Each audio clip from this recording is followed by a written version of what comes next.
Hi everyone, happy Thanksgiving. Welcome to Wise-ish. I'm your host, Sister Jenna, and I hope everyone is safe. I know it's a rough Thanksgiving. I know we want to be with friends and family if we're not already. And I know we want to be comfortable. And if there's eating, you can't wear masks, no? If there's drinking, you can't wear your mask that easily. So how do you navigate around this? Keep your mask on your wrist at least, where at least when you're not eating or drinking that you can somehow give a breather in the atmosphere, open up the windows. Even if it's going to be a little chilly, perhaps turn a little bit the heater up, open up the windows, let some fresh air flow in and out so that it doesn't feel that cramped or too much. But I'm begging everyone to please be okay today, because Christmas is coming around the corner, Hanukkah is coming around the corner, Kwanzaa is coming around the corner, and don't forget New Year's Eve is coming around the corner. Can you believe 2020 is actually coming to a close? What has happened to us in 2020? It's almost as if we are like rebirthing ourselves. We've gone through almost a 9-month pregnancy of being locked down in our homes, working on the Zoom or some sort of a video conferencing, maybe even losing our jobs and having to recreate how we're going to earn a living. Now with the children at home doing e-teaching. And it's not just the kids right now. Can we give some love to the educators who are also learning this and are really going through a lot of tests because they too have children at home? There are some of the teachers who are actually teaching our kids who themselves have children at home, who might even be the age of your children that they're teaching. Can you imagine that? Well, there was a time that they would get ready and go to school and have the kids go here or have their spouse take the kids to another place. Now the kids are at home. I was talking to a family the other day and he was saying both of them are working online and both of the kids are running all over the place when they're not in school or they get a break. And they don't know what to do, especially when both parents are working online. So it is a kind of a tricky time. 2020 has given us the loss of many greats, C.C. Vivian, Kobe Bryant. I can't name you all of them. I can't remember everybody, but John Lewis. I think even President Bush, right? His father passed away this year too. Anyway, we've lost a lot of amazing. Daddy Janki of the Brahma Kumaris, my spiritual mentor. It's also given us a new president-elect and vice president for the first time. America will have its first woman vice president, also first African-American vice president, also first immigrant vice president, also first half black, half Indian vice president. A lot of firsts in 2020. 2020, we welcomed the virus, a pandemic. America was no less. 2020 has made America #1 in cases of the COVID virus. It's a lot that's happened this year. I can't remember everything. The Grammys took place, the Emmys took place online. It was a beautiful Emmys, by the way. Our wonderful brother Lou Gossett Jr. was nominated for his supporting role in Watchmen. Our meditation museums that we have are still closed. But we've had some wonderful guests on America Meditating Radio now that we're filming a few videos with those as well. So that's been really nice. And we still have a lot of our wonderful shows going on Spotify, iHeart, iTunes, TuneIn, so many different networks. So we'd love for you to keep tuning in while you're kind of at home with the family or friends. Once in a while, step away from everyone, get a breather, take a moment of silence, a little moment of peace. Grab yourself in check and feel your light shine through and become the best version of yourself. We can say that we have a lot to be grateful for, and we do. And there are times that we feel that I don't know what to be grateful for. I've lost this, I've lost that, I've lost that. But I can assure you there's something that's happening good for you. And if we focus just on the negative, the loss, the trauma, what's not good for us, then can you only imagine the kind of energy that we will keep attracting? If you keep feeding the grief, or if you let yourself keep focusing on what has broken, then, for example, let's say this cup is broken and I keep looking at it and say it's broken. I can't believe the cup got broken. It's not going to fix. Nothing's going to happen.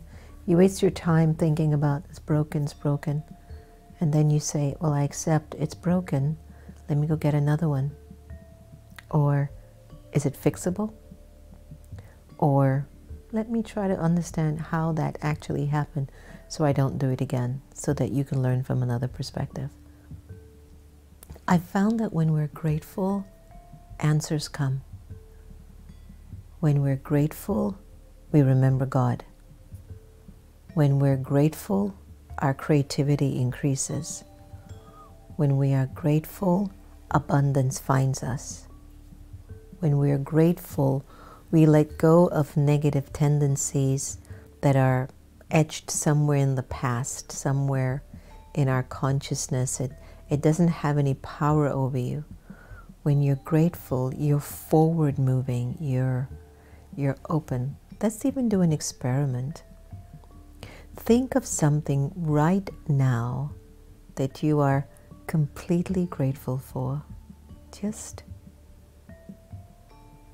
one thing that you're absolutely grateful for. Watch the way your eyes feel, the way your brain feels, your heart, your body, your system.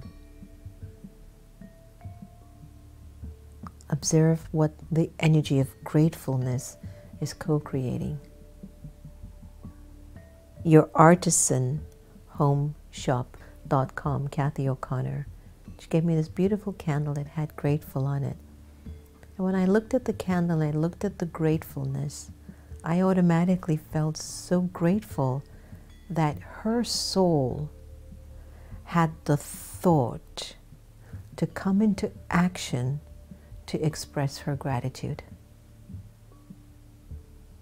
Her soul had the thought of expressing her gratitude. She came into action with her gratitude, and as a result, I can see her gratitude constantly multiplying for her.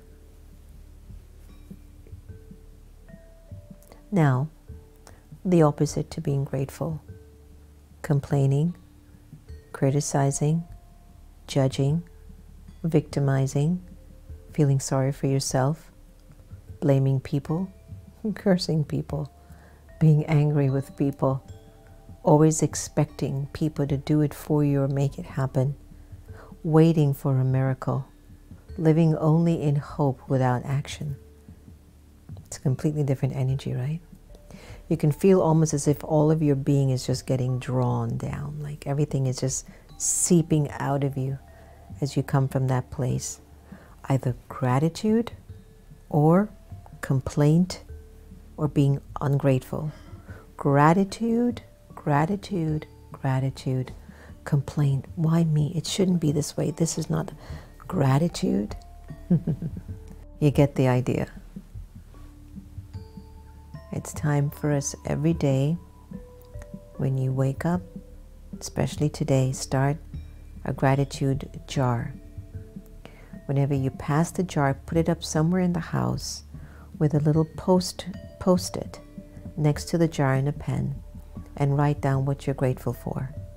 And then by the time you get to New Year's Eve, you open up your jar and you read all the things that you're grateful for. I can assure you it will change so much in your life.